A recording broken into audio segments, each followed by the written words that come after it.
你们别抓蜜雪冰城了，先把我妈给抓起来吧。这个火腿保质期30天，生产日期2024年12月。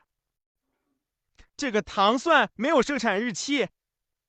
看看这个酱菜保质期6个月，生产日期2023年5月。对，保质期6个月。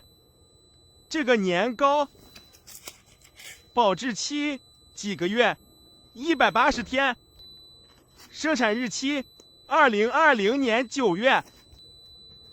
这个肉酱生产日期22年，保质期2024年12月，过期了。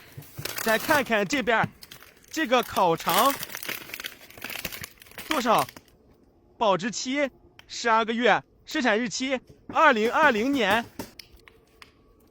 再看看烤鳗鱼，对，日式烤鳗鱼，保质期24个月，生产日期2020年。